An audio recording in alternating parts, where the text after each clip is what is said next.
For this assignment doing SEO writing, we're going to insert our text and tags and stuff into a really simple HTML web page. It's some of you have had interactive techniques, so you're going to be familiar with some of this. Some of you have never seen HTML before, which is the code that browsers understand to display the web page to you on your computer or mobile device or whatever.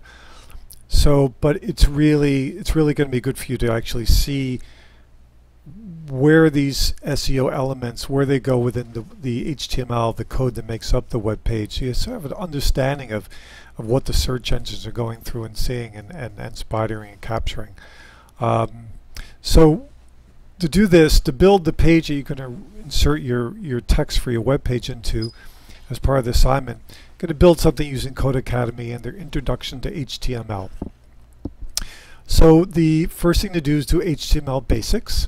And so you go to the URL in the assignment. It brings you to this page here, and we'll click on that, and you just follow the instructions. It's very easy. If you're not familiar with HTML and CSS, we're not going to get to styling.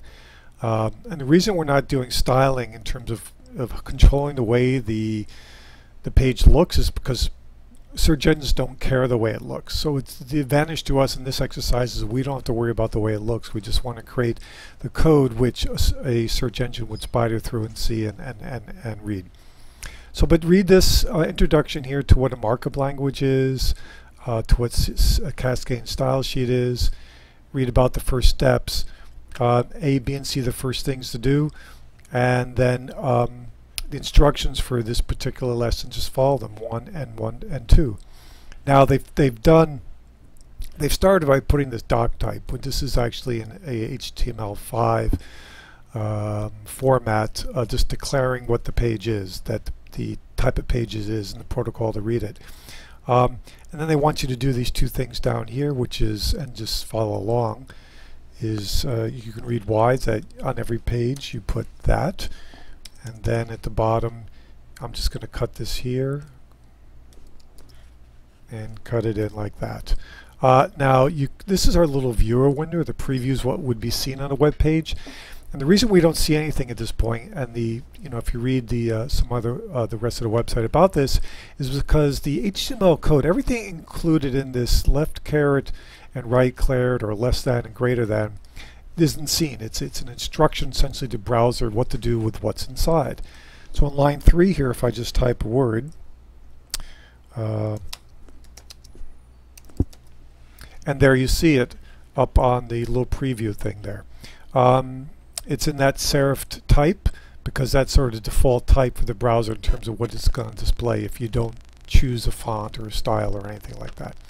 But I'm getting ahead of myself, so I'm just going to delete that. And then and that's it. So you can save and submit code, and then it's going to go to the next lesson. If you get stuck, there's little hints here which are kind of nice, but that's pretty much ready to go. And I hit save and submit code, and it says I've earned a badge, which is nice. I've actually signed in as me, so it's going to give me some little badges here. Close that. Start next lesson. So that was check in, start next lesson. Okay, so now, so as part of this little tutorial, they've sort of erased what you just did because I want you to do more than once. It's a good way to learn. And as I mentioned before, they start talking about why certain things are seen on the screen and why are not, and talks about the things inside. These things are called tags. The two together is an element. I don't think they actually explain that, but that's okay. And they explain some of the rules here and so forth, and practice makes perfect, so they want us to do the whole thing again. So they want us to put this the doc type declaration in, and you could actually type these things as well, which I would do, just get into practice of it. And then I'm going to close. According to the instructions here, open and closing tags, press and submit codes to see what we've done. And it's fine with it because actually it's exactly the way we want it to look. Let's say I was to go back here and do that. Actually, it's not going to let me go back and test it. So anyways, let's move on. So start next lesson. Make the head. So read about what is what's kept in the head element. And then we're going to add the head element here. So I'm going to It goes, actually let me make a mistake so you see what happens. I go GAD, the head element should be inside the HTML element. And it's telling me, oops, try again, make sure you put in your close tag for the head element. Okay, fine. Let's see if it catches this. So I'm going to close it up here. Let's see if it's happy with that. Oops, try again. See, now it's saying the title element I have to put in. I don't know if it's checking to see if the head element's in the right place, but if you want to experiment and check that validation, you're welcome to. But anyways, I'm going to get rid of that. And I'm going to put the head element where it belongs, which is here. Oops, sorry. Close it. Okay, you should reading by opening and closing tags here. It's going to explain why that's important. And then the next thing it wants me to do is inside the head element, because I'm nesting it, it wants me to put the title tag. Now, remember in our examination of using the Screaming Frogs SEO analyzer tool that we talked about what was the correct title, were the lengths of the titles, did they have any? Well, this is where that title goes, and that title is what appears in the tag on the tab on your as the title of the web page, and your tab for your web page in your browser, or in the top of the window. And basically, and then when it wants me to put in, to type a title here, so I'm going to say my web page.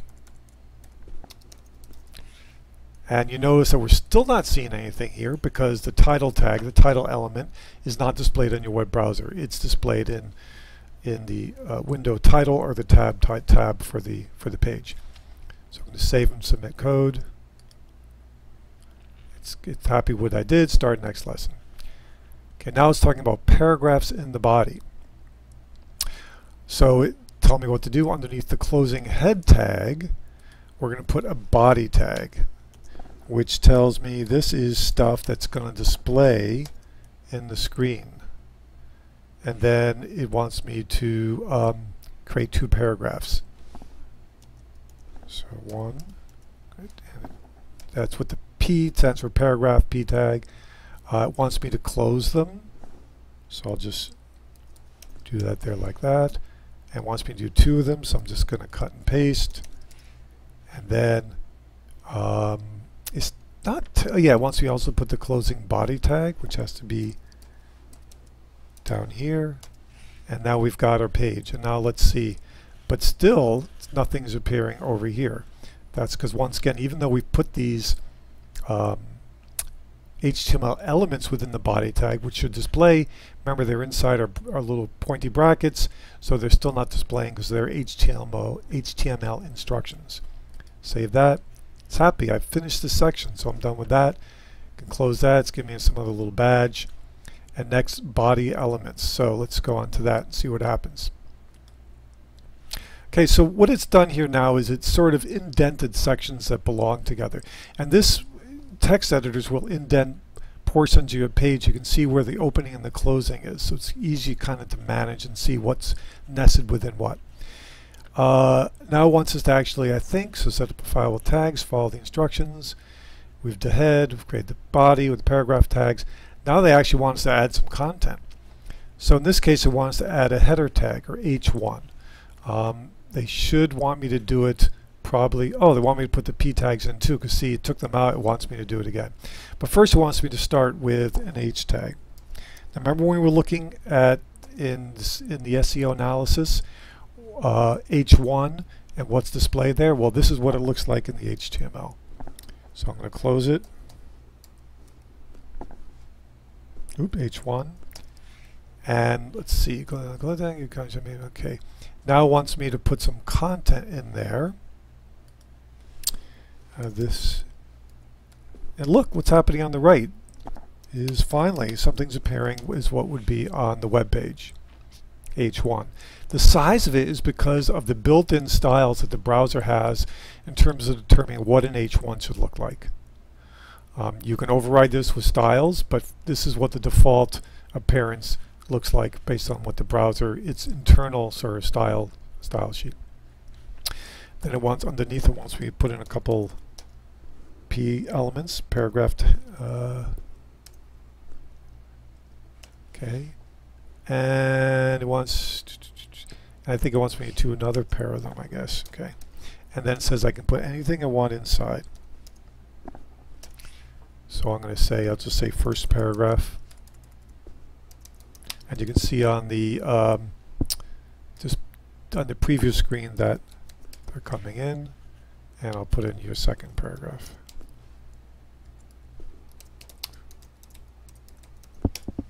And there we see it there. And I think we're done with that lesson. So I'm going to save and submit code. See if no, let me just point something out. I can put something outside the paragraph tag and it will appear, but it's not going to be controlled by what paragraph does for me. In paragraph, the built-in style is to essentially create a space around it, paragraph space. Other than that, it doesn't apply much. So I'll just get rid of that there and go back. Save, submit code, start next lesson. More about headings. So now it's saying I can add bunches of other headings I can put. Remember that in the SEO spider analysis using the Screaming Frog tool, we had also looked at H2. And that's as far as I want you to go. We won't get into H3 necessarily. You can, there's different degrees of headers to describe, you know, to head your paragraphs or whatever else is in the program. So actually I'm going to add, I'll add under here H2.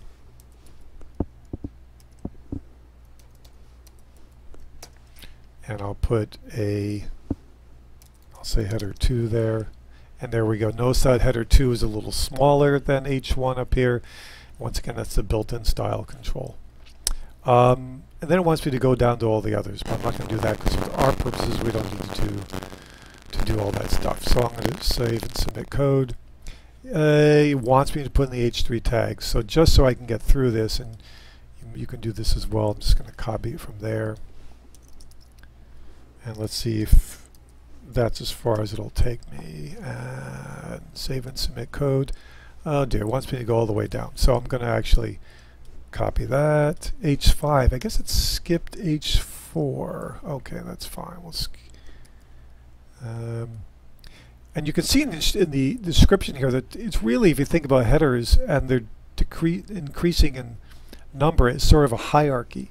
In this case, the hierarchy is the CEO, the VP, the director, sort of an org chart in that sense. And it sort of gives the appropriate sizes.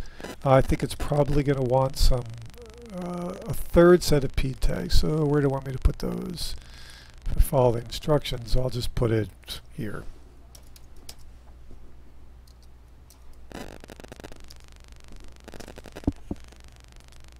And it's happy. Start next lesson. Okay. It wants me to add H2 and H4, and then add a short, go all the way to H6. So I'm going to do that so we see what it looks like at the end. So I'll just copy that. Now I could put H4 down here. There's nothing to say I have to, in terms of the way it displays, that it really doesn't really care what order I put them in. But in terms of good semantic search, it's really good to order it in the order of importance. So the so when your browsers go in, they understand. Put the H6 in, or your search engines go through. They understand that you have designated an importance, regardless of what the content is.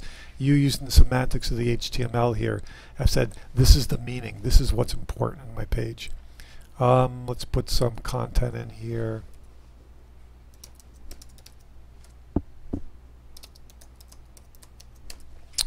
Let's see if it wants me to put headers in. It wants, okay, so it wants me to put something in here.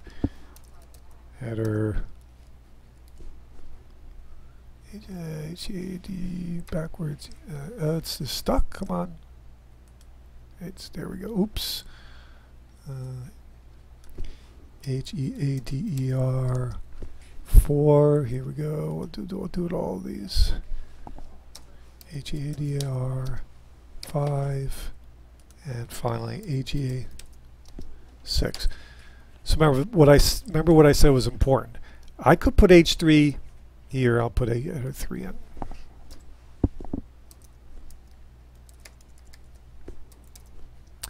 Header 3. there's nothing in writing HTML code that prevents me from putting H3 after H6. And if I go full screen, you can see the order. Okay, but there's H3, right? It would show. It's not going to prevent it from showing. It's perfectly legal in terms of HTML. However, in terms of search engines going through, by doing that, it's sort of the implication is that what's more important to you is not what's more important in terms of what the search engine is going to see. So you want to use these things semantically in order. So header 1 should always be first, header 2 should always be second. You can have more than one header, you can have more than one header 2, but keep them in order so it nests them properly so it understands the meaning. So I'm going to take this back and put it here. Now you could decide stylistically that you want header 3 to be bigger than header 2, and you would do that with the style sheets. Not using, trying to, I'll change the order and put the content where I want because I like the way it's looking automatically. No, use styles. But once again, we don't have to worry about that. We're just going to worry about these things are ordered properly. So let's save and submit code. See, so now it wants me to put a paragraph in between after each header. And let's see if that, now it's happy. Okay, now next it wants me to add images. We're not going to do images. Essentially we're finished with what we want to do for the purposes of this. So what you do at this point is open a text editor, not word-to-word processor because it adds its own formatting, which be a pain. Open text edit in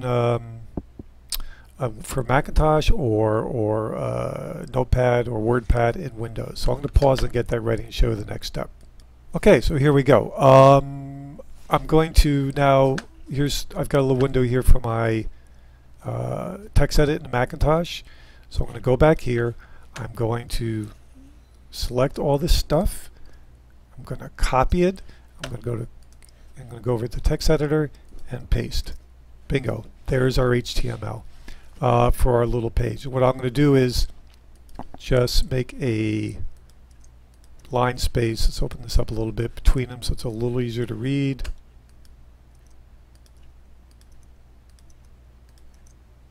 There we go.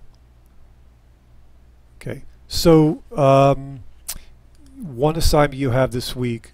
So part of what you do is that there's a couple of things going on. So one part of the assignment is to insert in the head element the meta description. So you have to go out to the web, to Google, and search for code HTML related to meta description. They should give you some instructions about see where that belongs and put it in, so then you can insert your meta description. I've given you everything else here.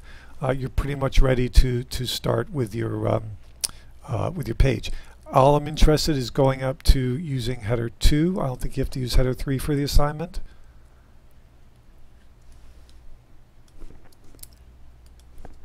There you go. Now when you rewrite the page of text I gave you, you have to decide what's a title.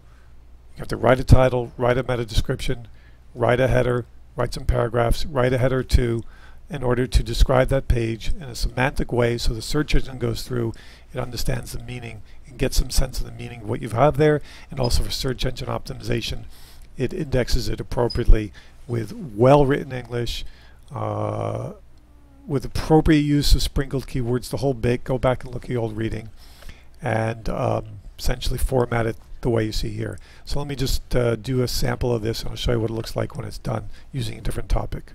Okay, so what I did was I went and found a review of a camera I'd love to get, the Pentax K3, and I just copied in some information. So in the title, and I actually make it a little easier to read, I'll just, oops, not that. I put Pentax K3 first impression review, and for the in the body I put H1 review based on production Pentax K3, put a paragraph, and then Pentax K3 features in H2, and put a paragraph, and that was it. So now that I have that all the text in the way I want it, if you want to preview it and see what it looks like as a web page, that's easy enough to do. The most important thing if you're using TextEdit and any text editor is to make sure the format is, and I'll just raise this up, make sure the format you select, you can't see it here, but I'm formatting in for make plain text. So anyway, so I make it plain, plain text, and then I'm going to save as, and I'll call it test3.html, and then I save it. I'm going to save it to the desktop, and I say I want to use HTML as the extension, and I'll just go over to Chrome here, and I open File, and there it is, the top one. I say Open, and there it is. That's the way that would appear as a web page without the built-in styling of the browser. And this is how a search engine would read this. A search engine doesn't understand that this text is big, but it does understand that you've designated as important because you've put H1 around it, and H2 header is slightly less important. So that's where the browser interprets the way you should see it, and the semantic code of H1 indicates the importance of the meaning of it to a search engine or other readers like that. So that's it. That's how that works. Good luck. Let me know if you have any questions.